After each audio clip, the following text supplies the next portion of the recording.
Hi everyone, welcome to the February 13th edition of the TimeformUS forecast. I'm David Aragona, and you're not hearing wrong. It is the TimeformUS forecast that we're doing on this Monday afternoon, kind of releasing the podcast out of order this week as we are recording this forecast ahead of the Pacecast, which will be out later in the week, just recording that tomorrow. And the reason we're able to record this forecast so early is because Fairgrounds kindly draws their cards a week out, and we will be looking ahead to next weekend at Fairgrounds, where on Saturday they will be running a stakes-laden card, with the feature being the Grade 2 Risen Star, one of their Derby preps on the path to the Kentucky Derby that, of course, culminates with the Louisiana Derby in a month's time. This Risen Star is the final race on a 13-race card Saturday, 50 Kentucky Derby qualifying points on the line for the winner of that race, and we'll be talking about the late pick 5 sequence on this podcast, an all-stakes late pick 5 sequence that includes the Rachel Alexandra prep for the Kentucky Oaks that does feature the much talked about Hoosier Philly. We'll discuss her as the likely favorite in this race a little bit later in this podcast. But my usual co-host, Craig Mulkowski, he's needed a little bit of time off this week, so he'll be back for the Pacecast, which we'll record tomorrow. But one of the reasons that I'm also able to record this podcast early is because I did get Marcus Hersh to join me on the podcast this week, my DRF colleague. And Marcus, I know it's a busy week for you, but I appreciate you making the time to do this with me.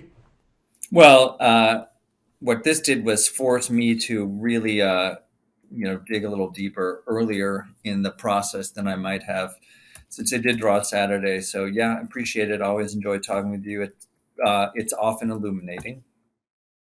And I know the listeners often appreciate getting your take on these fairgrounds races, since you are following the circuit day in and day out, and you often have insights into how the track is playing, what to look for, especially with some of the horses that will be competing in these major races. So before we get into the handicapping, Marcus, I just want to briefly talk a little bit about this meet at the fairgrounds, since this is the first time having you on this winter. And I know there's been a lot of talk about the turf course. We do have 2 turf stakes races as part of this pick 5 sequence. The rails will be out, I think, as they've been for the entire meet, so just fields of 8 are the maximum in both races. That comes into play more so in the turf sprint. But have you noticed any changes in how the turf's been playing? Because I noticed earlier in the meet there was that real bias where outside paths were doing especially well. Is that still the case? Have you noticed any changes with regard to that trend? No, it has changed, definitely, and markedly in the last 2 weeks. I mean, we're dealing, of course, here with small sample sizes all across the board. I believe they have run a grand total of 22 grass races this meet. And as you said, 34 feet out the rail, that's farther out than it's ever been before in my 20-some years looking at fairgrounds. And that inside part of the course that was badly damaged in the fall is not looking so great either. So yeah, for the first 80% of the grass races, it was a huge outside closers bias. Horses were literally scraping the outside fence to try to, that was the contest, to get as wide as you could, and speed did very poorly. Now, I did notice a slight shift maybe 2 race weeks ago, and this past race week, it was definitely a more fair playing course. Now, interestingly, I hadn't thought of it this way, but today, Monday, I talked to He Rasmussen, who trains 2 Emmys, who's in the Fairground Stakes, one of the best grass horses in the country. And what he said was, well, since they haven't been able to move the rail at all, and everyone was trying to get to the outside of the course now got all kind of chewed up. So it's not that the inside got so much better as the outside got worse, and it kind of evened things. So that makes sense to me. I also would say that, trying to look at times on these about distances with varying conditions. I mean, I find it like an exercise in futility. I'm not even really using times. Yeah, that's something I've talked about with my usual co-host, Craig Mulkowski, who tries to make pace figures for these races. And it's difficult because, Fairgrounds, first of all, just has a weird way of timing these turf races where they're not really adjusting for the rail being so far out. They're timing them like they're run at 0 feet when they're not. So that just makes any race run around a turn difficult to assess. Just real quick on the dirt track, it has gone through different periods. In December, for several weeks, there was a strong inside speed bias. That dissipated, and I would say that if anything, last week the track was not very kind to speed, and horses. I think I probably saw more closing horses run well last week than any time during the meet. Now it is supposed to rain quite a bit Thursday, so the track could change a lot by Saturday. So all bets are kind of off with that. Yeah, that's good information about how the track has been playing on both courses, and I did see that forecast for some rain Thursday. So hopefully there's enough time for things to dry out by this Saturday card. We'll see how these turf races are affected, but hopefully they're able to stay on the grass course. And we'll begin this Pick 5 sequence with race 9. It is the Colonel Power Stakes, going 5.5 furlongs on that turf course, and this is the one, Marcus, where felt like it could have been a really interesting race with a full field, if not for that damaged part of the turf course, but unfortunately, this field will be limited to 8. One thing I did want to ask you about the way they do this at fairgrounds, it feels like a few of these horses that are entered here might be faux main track only types. I don't know if fairgrounds doesn't do MTOs in these stakes races, or because I haven't seen it very often. It's just odd to not see any of them designated that way in this race, or maybe they all just do want to run on the turf. I think they do. Who did you suspect might not? Well, Surveillance is the one that kind of jumps out at me. Yeah, he's definitely running. He has some pretty decent grass form, and I know Keith DeSormo's trainer, was talking all along, but he's not afraid of running him on turf, and he was actually looking forward to it. I expect him to run. Okay, that's good information. I was wondering mostly about him because he is kind of the key to this race on either surface, and hopefully it does stay on the turf. So let's talk about this race, and I think Surveillance is a good place to start because it feels like he could go favored in this race, just based on his recent dirt form. It seems like he's really come to hand this winter, especially since he's turned 6 years old for Keith DeSormo. He's always been a good horse, but it just feels like he's taken that step forward, and how are you viewing this switch to turf for him? Because, correct me if I'm wrong, but there aren't really any dirt races at the fairgrounds for him to run in if they want to stay on that surface. So it kind of does make sense for them to switch over and try it since he's run decently on the turf in the past. How are you viewing his chances in this race? You're correct. There are no more races for him there. This horse just loves New Orleans. This is where he first got good, and his career turned around when he was gelded. And he's by constitution, no surprise that he was acting foolish at times. If you look back at his career PPs, the grass races that were interspersed, and there's one of them showing on his last 12 races. To me, they look pretty similar to his dirt form at the time. So I think he could be close to equal. I do think there's something to the fact that he just thrives day to day in New Orleans. For whatever reason, he does good training on the dirt track there. I think he's going to run just fine. However, I mean, I even thought 11-10 was a somewhat fair price last time, and I definitely thought 8-1 in the Richie Shearer 2-back was an amazing price. I probably wouldn't want to play this horse at a short price, making the surface switch just because of the questions about it. Even though, I mean, I expect him to hold his form. I certainly can't see him running any better than he has in his last couple starts. To me, he's a horse with more room to regress, given all the circumstances, than to come forward at all, that's for sure. Yeah, I think one of the reasons that he has to be considered a major player in this race is because there just aren't any turf sprinters in this field with really strong graded stakes credentials on the turf. So, I mean, it just doesn't feel like the strongest group of turf horses in general. So they might be vulnerable to a horse that might have a slight dirt preference that handles the turf, like Surveillance. So I think he's definitely one to consider in here.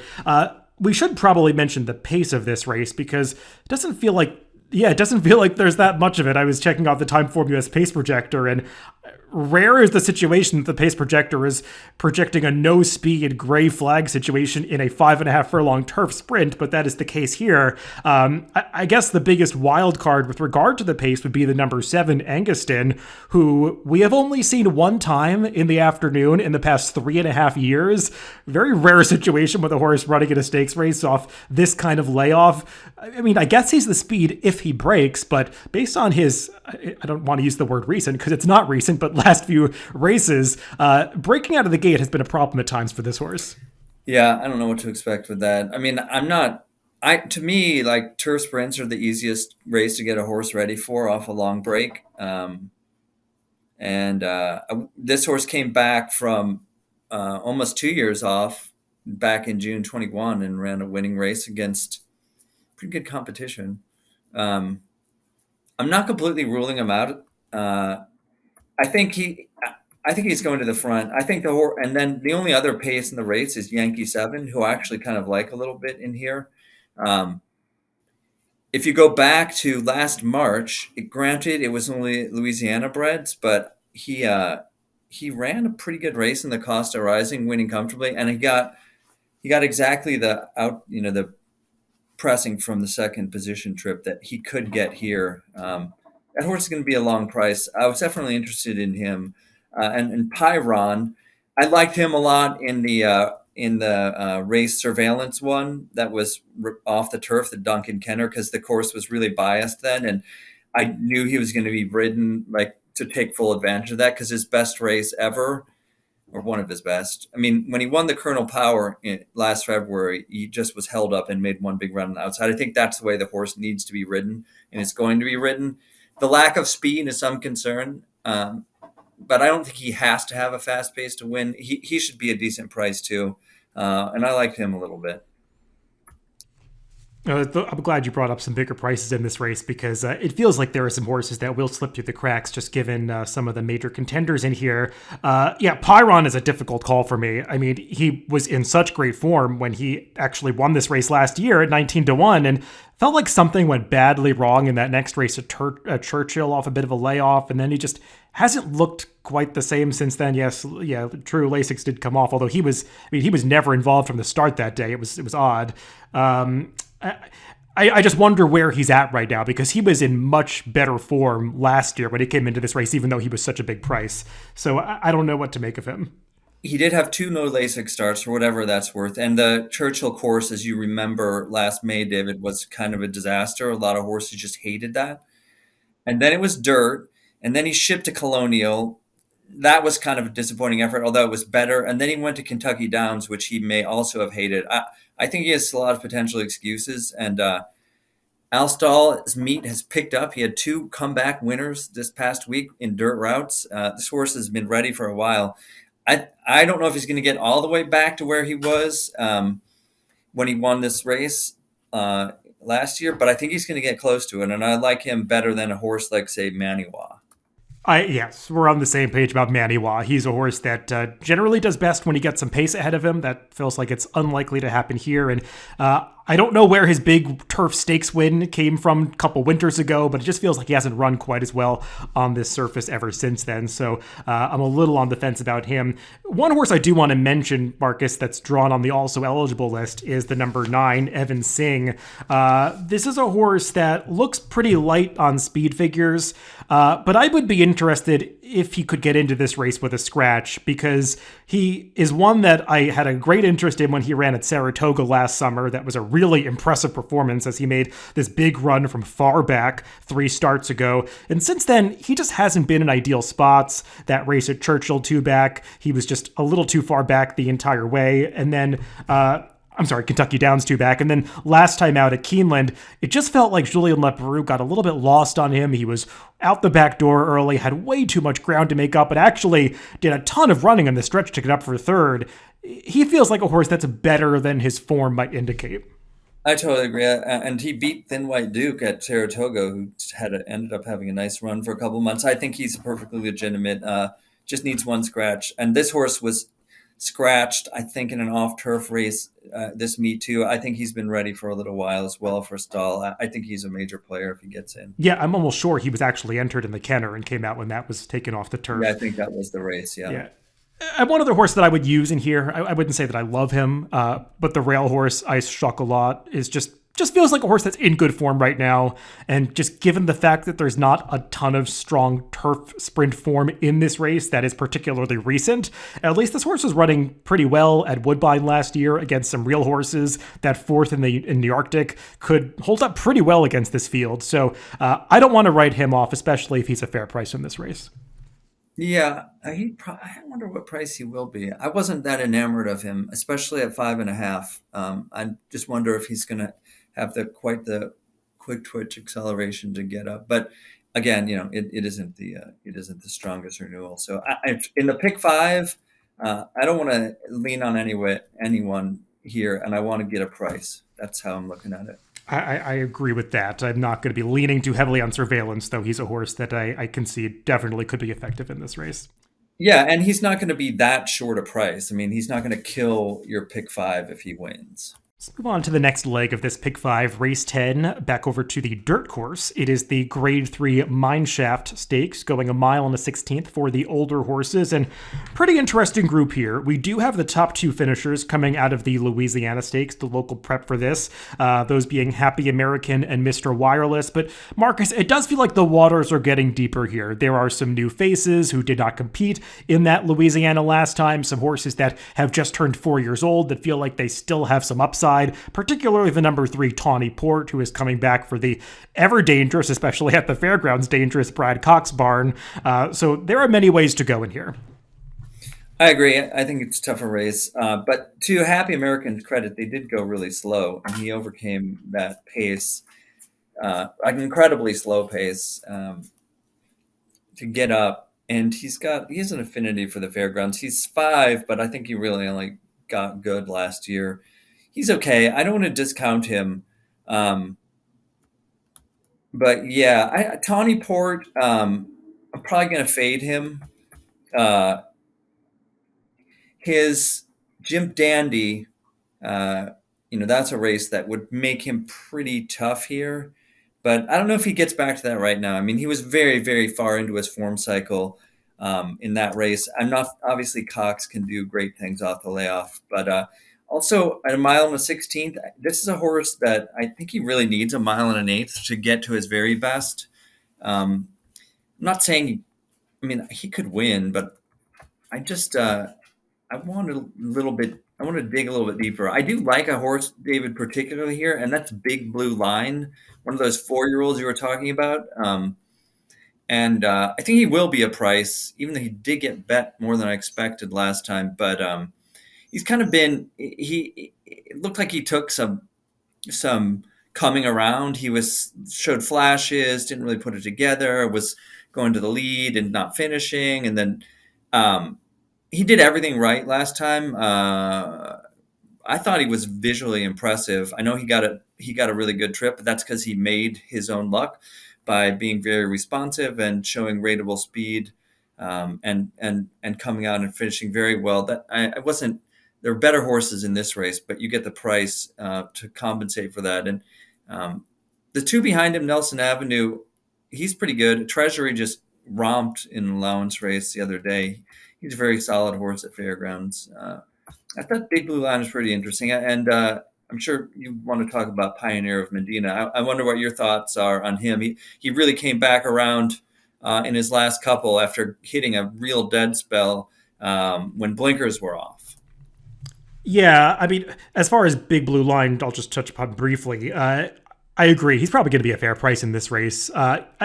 I was kind of 2 minds about him. I liked his last race quite a bit. I think Craig and I had talked about that race on the Pacecast, and we recorded that week, and he was visually impressive. But as you said, he just got an absolutely perfect trip, and I can't say that I loved any of his races prior to that, so I wonder where it came from a little bit, but he might just be a horse that's getting good right now, and he has that big victory over the course, so I think you have to at least consider that. But I was leaning more in other directions here, and as for Pioneer of Medina, who does feel like a horse that's supposed to take some money in this race, I don't know what to do with him. I liked him when he was a 3-year-old last year, running in these Fairgrounds Derby prep races. I just thought he was a really gritty horse that maybe didn't have the most natural talent, but he just kept outrunning his odds and trying really hard in those races. And clearly he was a little over his head in the Kentucky Derby, and took a while to come back to form after that.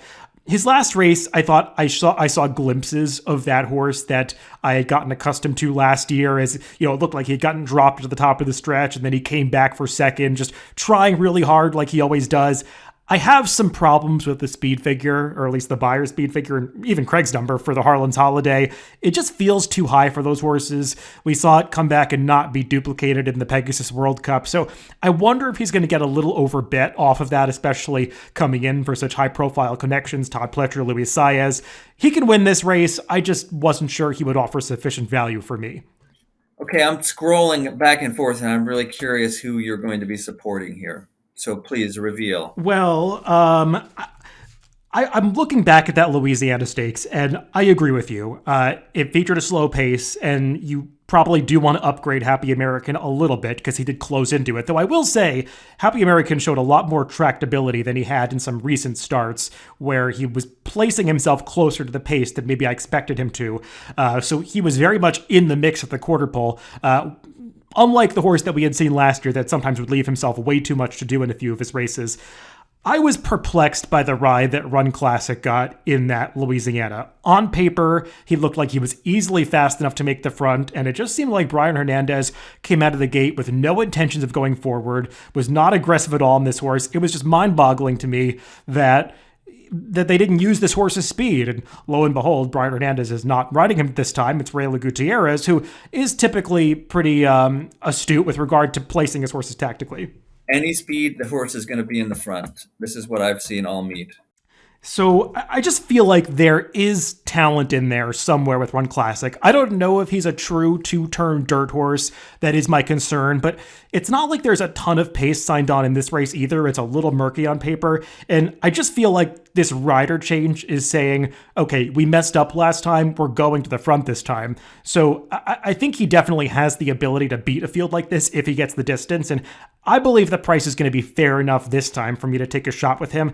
And the other horse that interests me, Marcus, that I'm a little bit more interested to get your take on is the number 1, Hoist the Gold, who has plenty of speed figures that put him in the mix. They're all sprint races. This horse is actually bred to go longer, even though they've never really tried it, aside from one race as a 2-year-old when he was involved in a pace that completely incinerated. I wonder if he's maybe a horse that has more versatility than his connections have given him credit for up until this point. And I don't think he's going to be that short a price for a horse that has the kind of speed figure power that he brings into this race. He's not going to be a short price. You see who's riding him, right? I wonder whether Hernandez chose this one or was asked to go elsewhere. I mean, Gutierrez has been riding First Call for Calhoun all meet, so I don't know which way it went. I mean, one thing I will say is, Dallas Stewart strikes when you least expect it, but the barn is in just very poor form this meet, worse than I can remember seeing. That's not a disqualifier. Because the horse is going to be a prize, I'm not going to try to talk anyone off of this horse. And he has run in. He's running some good horses. When it takes this long to try something new, it makes me think that they never really thought that this was what he wanted, but after just not quite getting there, he runs like a horse who should be a miler at least. Yeah, I was watching his Malibu last time, and he galloped out way ahead of that field. He was just staying on at the end, and that's not always an indication that a horse will go longer, but at least it's a bit of a positive sign for a horse that I think is going to be at 8 to 10 to 1 range in this race. To me, that's a fair enough price to take a shot with him. Yeah. That seems completely reasonable. What are your feelings on Tawny Port? He's maybe the most difficult call for me in this race because there is a part of me that feels like he might be better than this field just based on his good performances last year. You brought up his Jim Dandy. Even his Ohio Derby may be a little underrated. And obviously he ran a huge race in the Kentucky Derby. Clearly something went wrong in the Pennsylvania Derby. I doubt they were planning to take the rest of the year off after that race. From 3 to 4, if he takes the step forward that we've seen these horses take at times, he might be too good for this field. But I just feel like a short price is going to be built in here. Just the meet that Brad Cox is having with Ferrand Giroux. He could be 2 to 1 or under in this race, and that's not enough value for me, just given the competitive nature of this field. I don't have that strong an opinion on the race, other than I think that it's open to a price, and I would approach it that way in a pick 5. And I hate King Fury. Can I add that? Yeah, he's not for me either. I think he probably won't be for a lot of people in this race based off his recent form. But yeah, he's just... I'm sorry. I had a King Fury fixation over the winter at Oaklawn, and I've paid the price for it. Yeah, he's just one of those horses that has not gone on developing the way that you might have expected. Nope, not at all. Let's move on to the next stakes in this sequence. Back over to the turf course. It is the Grade 3 Fairgrounds Grade 3 event going 1 1/8 on the turf for the older horses. And you already mentioned 2 Emmys towards the start, speaking to his connections. He is a horse watching back that Colonel Bradley from last time, and I do think we have to talk about the Colonel Bradley with the top 2 finishers coming back in this race that It looked like James Graham knew where he had to be on the turf course, and 2Emmys almost had his head cocked in the stretch, like he just was trying to lug in towards the left rail when James Graham really wanted him to be towards the outside rail. And the horse that seemed the most willing to go to the outside was the eventual winner, Gentle Soul, who just came down the stand side rail like it was the inner rail and swallowed him up at the finish. But I thought for a horse coming off the layoff, 2Emmys actually put in a pretty game performance.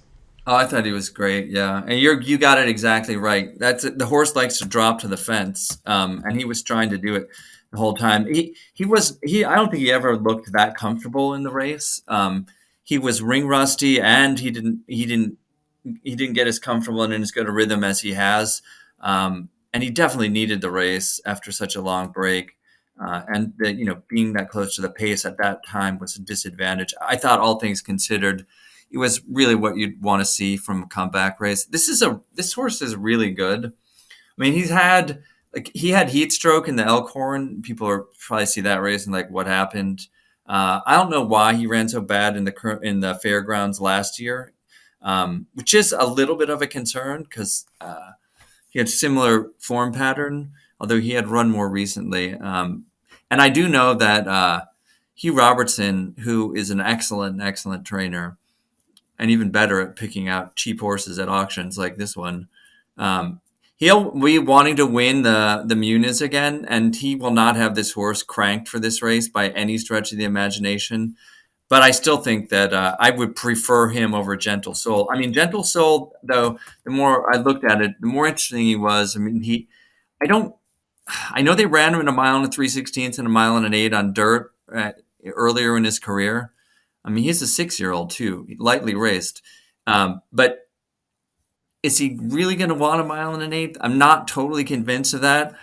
He was a pretty nice price at 10-1 last time because he was completely against the bias in December and had 2 very nice wins over the course in last meet. But he got the run of the race last time. He picks up 4 pounds. 2Emmys gets 4 pounds from him for whatever that's worth. And between those two, and I think those are the 2 most likely winners, I would have to side with 2Emmys.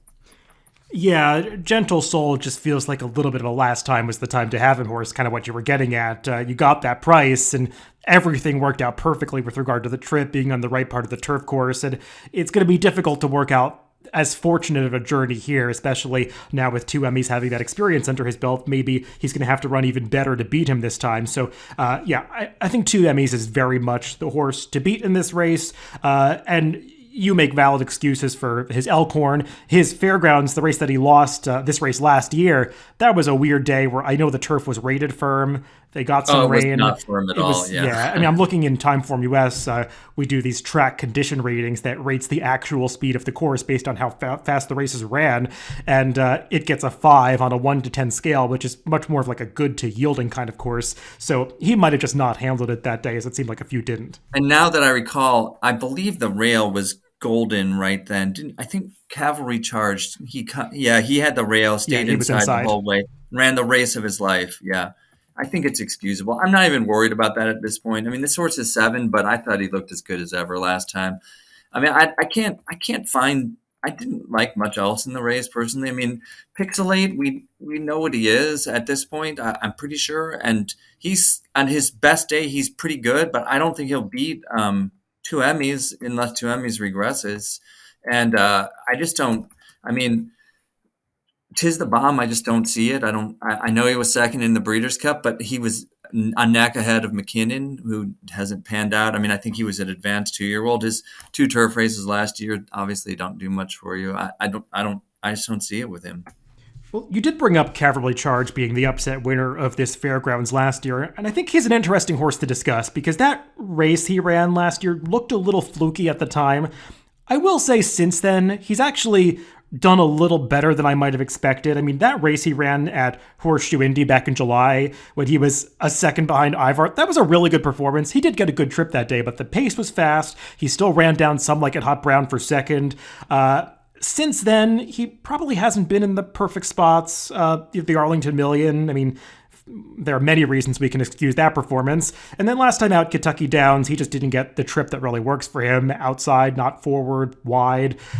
So I feel like he's a horse that if he's ready off the layoff for a barn, as you already noted, that can be a little random at times.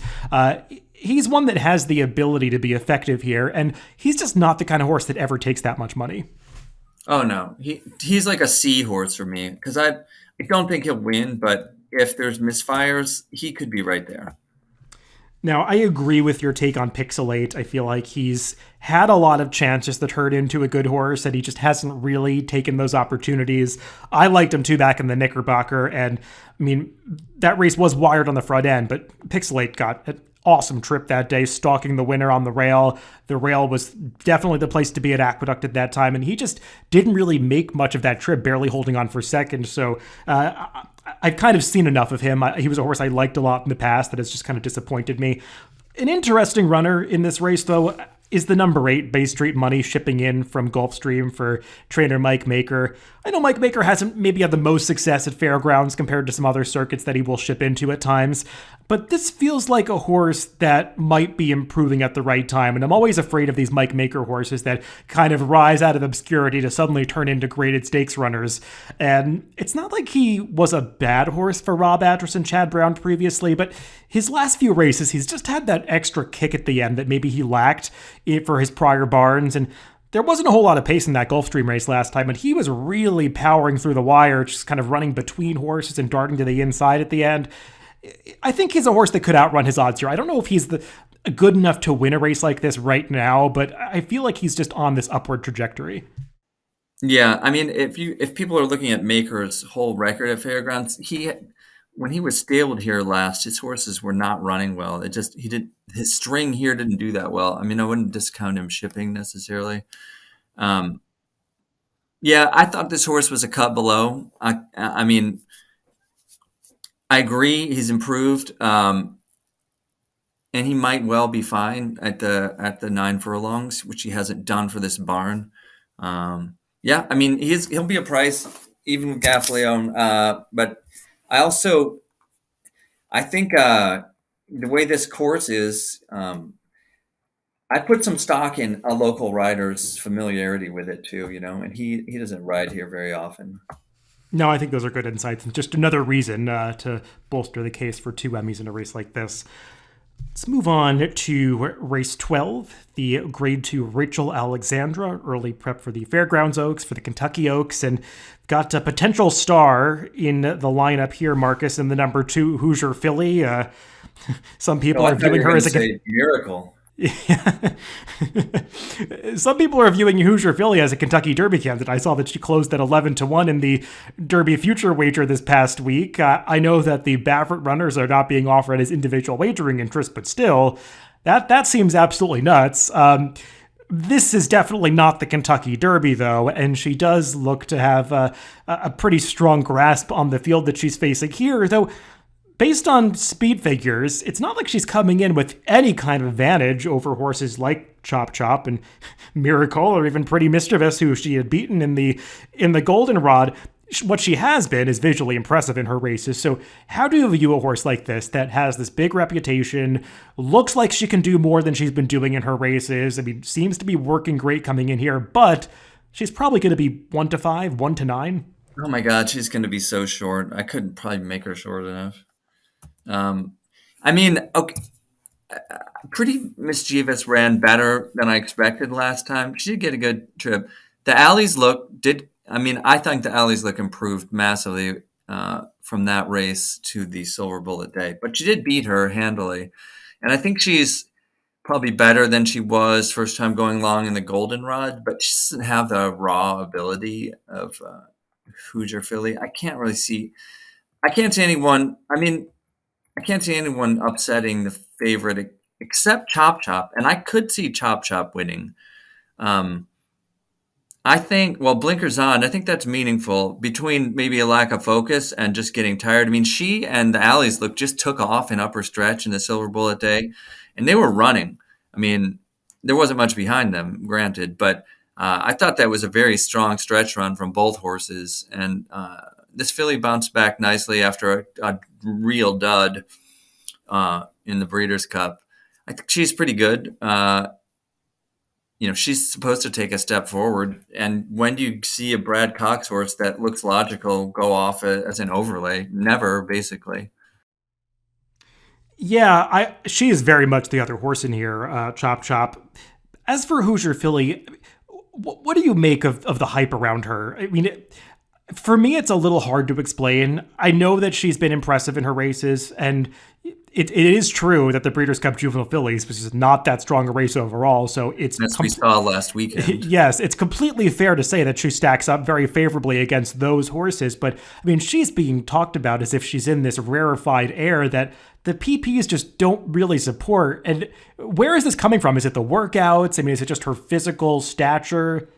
Yeah, yeah. She's not an imposing horse. She's pretty narrow. She's not like some monster looking filly.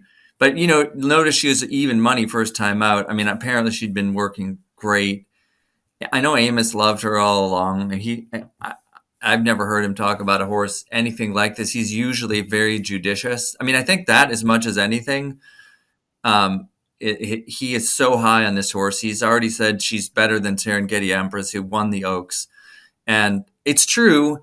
I mean, you can be fooled. Like we never know how much more is there when we think that there's more there. But I mean, if ever a horse is just won with so much left, it's been she.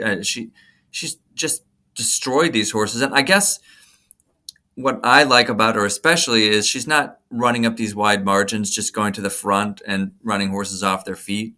She settles back and comes with a big run that she seems to do effortlessly. The poor video I've seen of a couple of her works, I mean, she's coming back guns blazing as far as that goes. But I do like, it's a little out of control. I mean, I want to see her put up an actual like high speed figure in any rating system before I agree that she's all that. I'm really looking forward to seeing her run, but in the pick 5, I want a backup. Yeah, I completely agree with that. I always get scared with these horses that develop huge reputations off workouts. I mean, it's unfair to call her a morning glory because she's done it in the afternoon, but she runs like a horse that would work amazing. I mean, she's very keen, but not going over the top, but she just runs very in the bridle. I mean, she's the polar opposite of the horse that won the Kentucky Jockey Club on that same day, Instant Coffee, who, I mean, is like a bicycle horse. I mean, she does it for the rider very easily, and you do wonder what horses are going to have left in the tank once they actually have to get asked for something for the first time. We'll see if she gets asked here. On paper, she's supposed to have to run a little bit because Chop Chop is pretty good.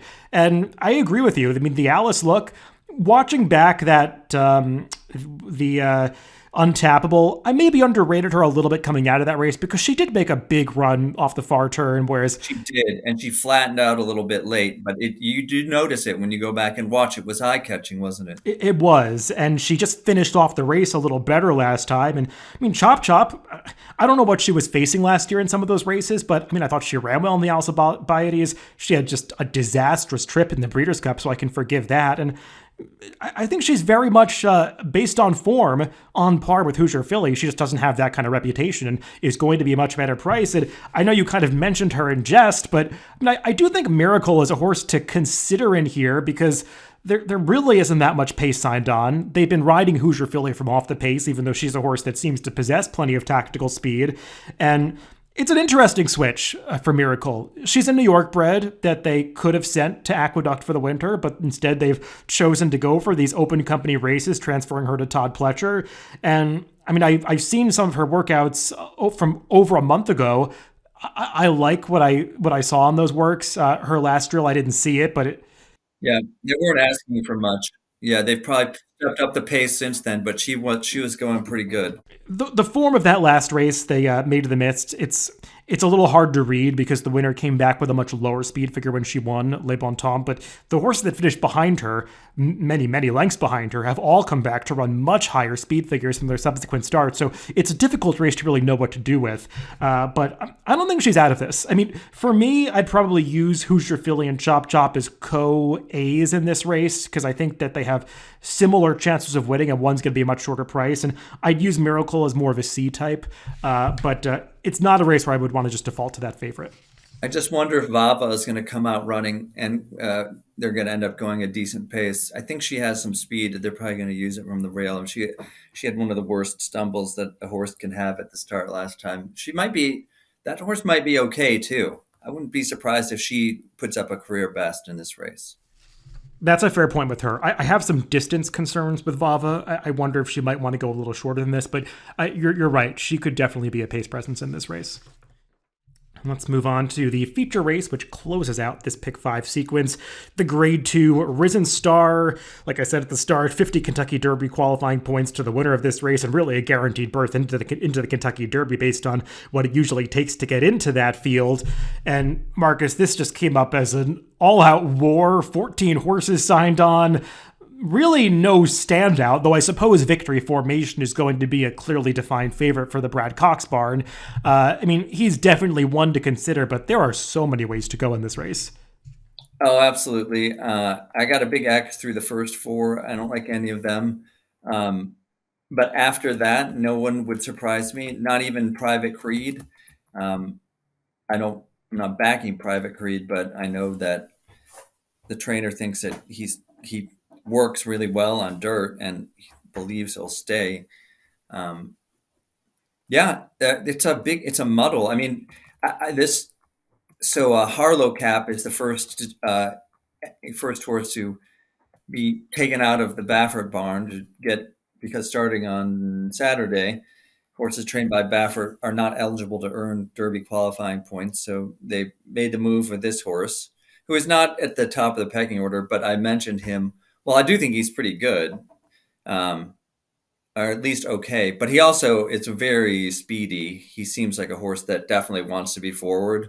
And Velasquez, tends to use a horse's speed. So I don't know that Victory Formation is going to clear him all that well. This horse. Okay, so tap rate, that's a distance. Supposedly, he's had so few runners that I've seen. I don't really know how to judge that. And while the dam has produced turf route horses, she herself was a sprinter. This horse is very fast. Churchill is the run-up. The quarter times in 6 furlong races are the standard. They go really quick, but he still went fast in his allowance race win there, which the form has worked out pretty well of that race. But what I'm getting at is that the 1 1/8 at Fairgrounds is a whole different ballgame than the mile at Oaklawn, which may end up suiting that horse a lot better than this does. I'm not saying that he won't stay. He very well might, but at the price and with what I think is one other horse that I know that's probably going to press him a little bit, I don't want to bet on him. Yeah, we're pretty similar on Victory Formation. I have mostly the same notes as you with regard to his pedigree and just watching him run. He's just gotten perfect trips in his races, and it seems like he's going to have to work a little harder to work out the kind of trip that he really wants to get in this race.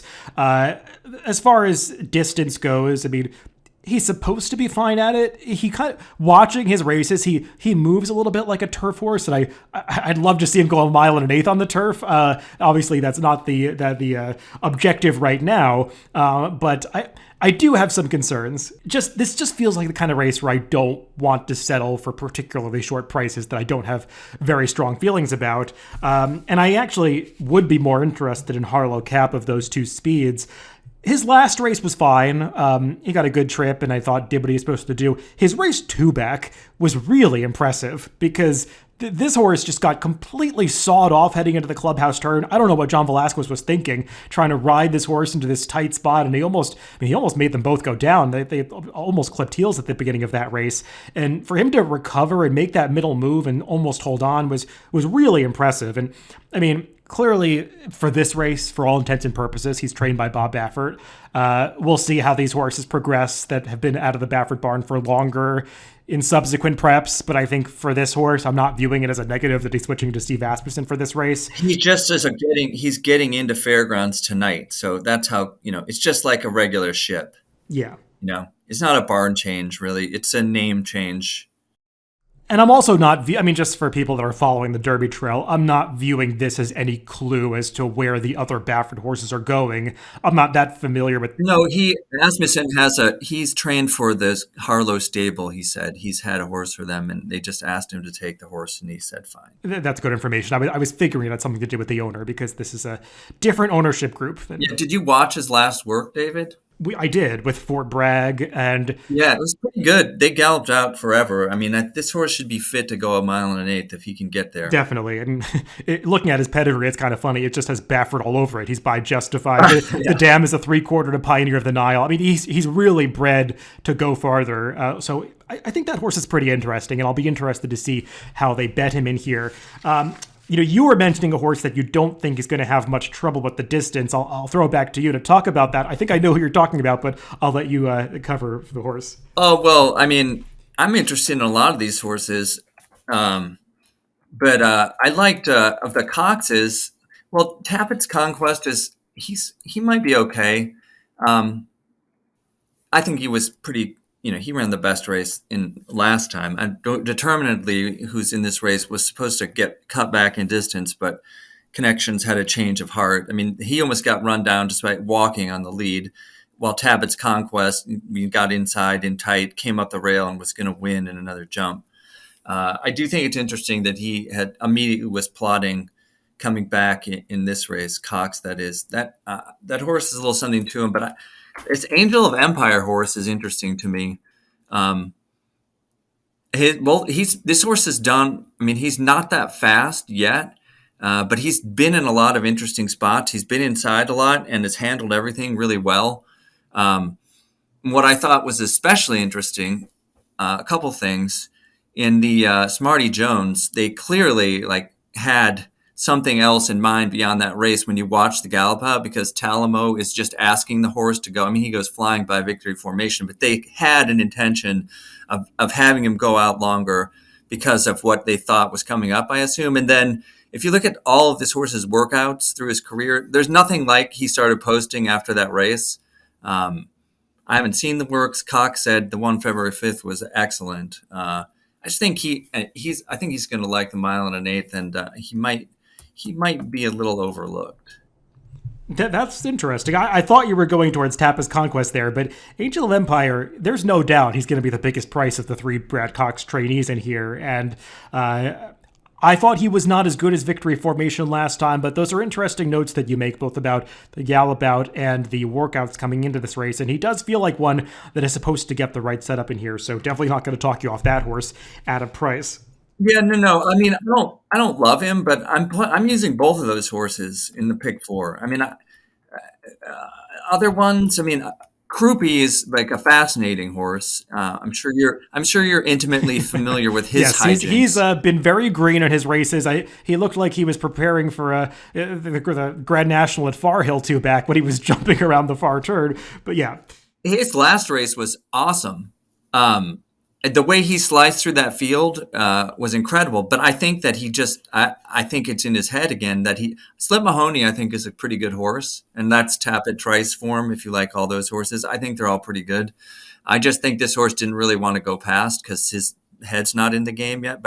And I really was dying to see Palm Beach Downs works. There, of course, were none from him. I got to use him too. Just because he might actually be pretty good. I'm interested. So who are the horses that you like? And I know you liked Two Phils last time. So are you going back to him? What's your take on everyone? Yeah, this is a race where I've got a few horses on the radar, and I'm not. We're recording this very early. It's Monday. I'm not yet keyed in on whom to make my pick in this race. But the horses that I would be in the mix for me, Two Phils is definitely one of them.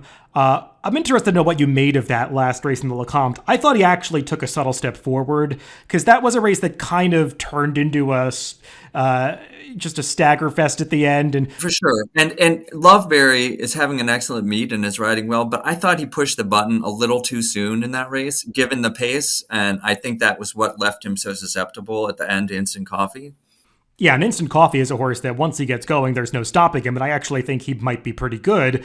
And Two Phil's, I mean, it looked like when he hit the front, he actually pricked his ears, and I mean, he re-engaged once Instant Coffee started to run away from him. It's not like he was done. Yeah, when he changed leads, he was late to change leads. Once he changed leads, that's when he tried to fight back, and then he got tired. And Two Phil's is just a horse that I feel like is generally a little underrated on the Derby trail. So he probably is going to be in that 6 to 8 to 1 range, maybe more in this race. So he's definitely one that I'm interested in. I'm interested in Croupi for all of the reasons that you mentioned.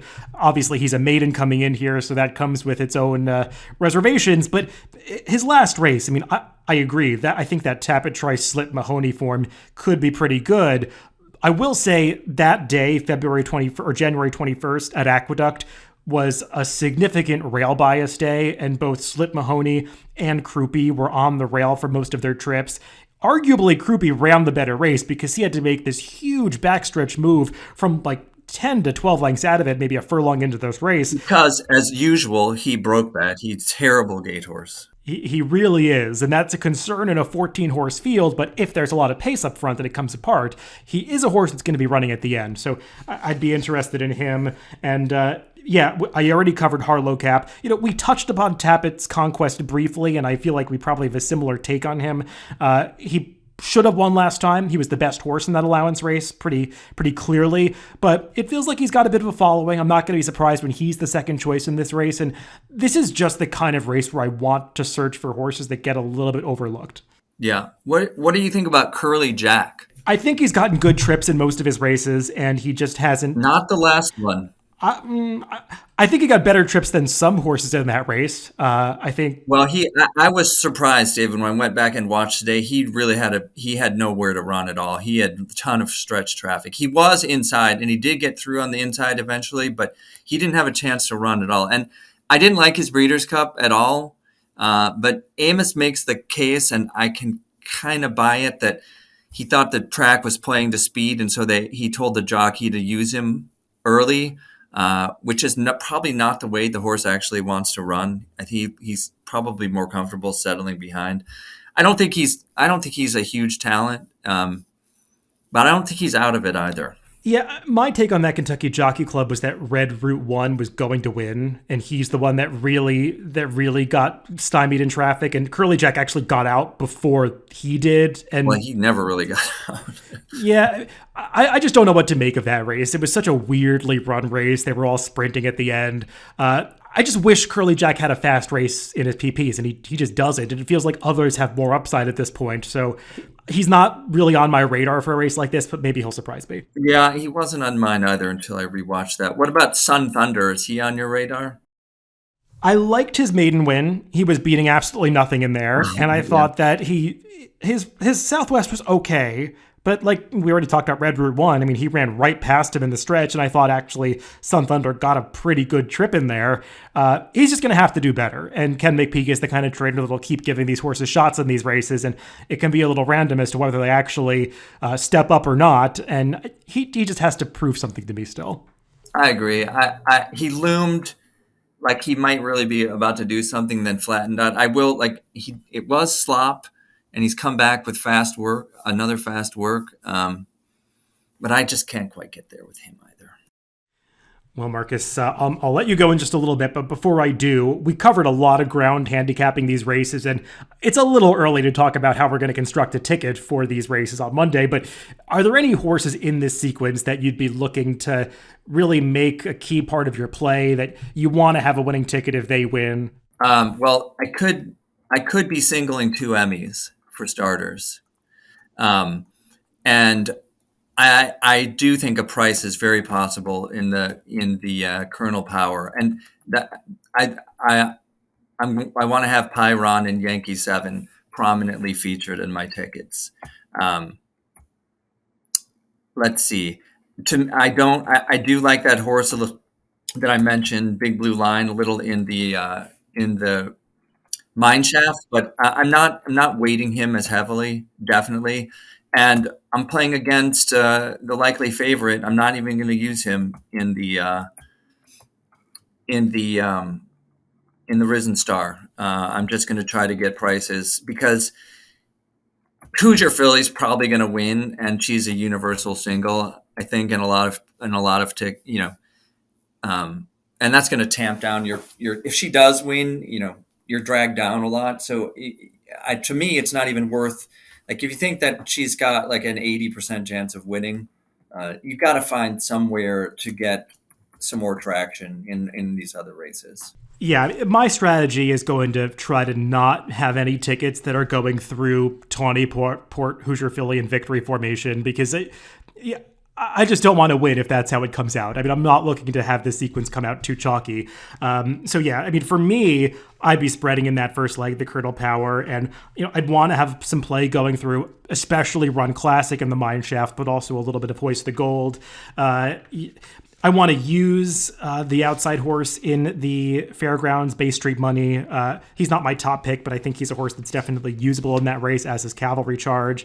And then in that last leg, I mean, I would say the horses that I'm most interested in that I think will be fair value are Harlow Cap, Two Fills, and Croupy to a lesser extent, but mostly Harlow Cap and Two Fills I think are the ones I'm leaning towards in there. So if either one of them wins, you will be properly paid, I believe. That's how I'm viewing it. I want to play the sequence like it's going to pay a amount that's worthwhile investing what I'll put into it. So, well, that's the thing, right? I mean, you just have to consider the possibility that you can win and it's not worth your investment, which comes up in these sequences with Brad Cox a lot, I've noticed.